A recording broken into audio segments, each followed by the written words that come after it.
साथियों, पंचायती राज से प्रारंभिक शिक्षा में सेटअप परिवर्तन यानी 6D हेतु सूचना प्रेषित करने के संबंध में एक बहुत महत्वपूर्ण आदेश है। आदेश धौलपुर का है, परंतु हम सब के लिए बहुत महत्वपूर्ण है क्योंकि इसके अंदर 6D और सेटअप परिवर्तन के संबंध में कुछ सूचनाएं मांगी है जो कि सभी के लिए समान होगी। इसलिए मैं आपको इसके बारे में बता रहा हूँ।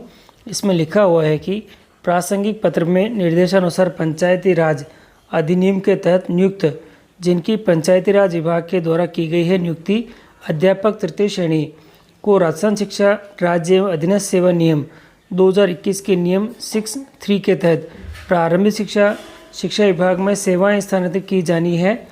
उक्त कार्रवाई आज दिनांक 25/8/2021 को संपादित करने के निर्देश प्रदान किए गए हैं।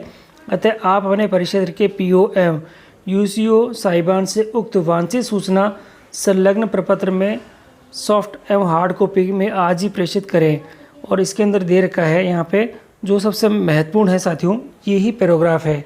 और इस पैराग्राफ में आप देखेंगे जिन सूचनाओं के बारे में यहाँ महत्वपूर्ण लिखा हुआ है उसमें क्रम जो नंबर 1 है वह है वे अध्यापक जो अध्यापक लेवल प्रथम एवं द्वितीय की शैक्षिक एवं प्रशासनिक निर्धारित अर्हता रखते हुए वे। दूसरा दे रखा है जिनकी सेवाएं संतोषजनक है वे।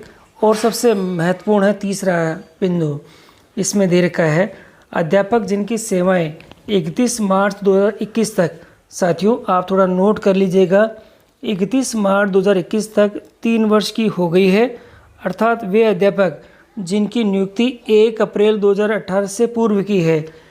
तो ये जो पॉइंट है सबसे इम्पोर्टेंट हो गया है हमारे लिए, क्योंकि यहाँ पे वे कार्मिक जिनकी नियुक्ति 1 अप्रैल 2018 से पूर्व की है वे सभी कार्मिक इसके अंतर्गत ले लिए जाएंगे। इसके अंतर्गत यही बात समझ में आ रही है। और इसके लिए आगे लिख रखा है इस बात का विशेष ध्यान रखा जाए कि सूचना आज ही प्रेषित करनी है, यानी बहुत जल्दी ही सूचनाएं सारी लेनी है। तो ये 3 बिंदु जो हमारे लिए है बहुत महत्वपूर्ण हो गए हैं। तीसरा बिंदु सबसे इम्पोर्टेंट है 6D के चयन के लिए। तो ये जो बिंदु है आप लोगों की जानकारी के लिए मैंने बताया है। और 6D के अंतर्गत अब क्या क्या नियम है वह मैं जल्दी आपको इसके बारे में बताऊंगा।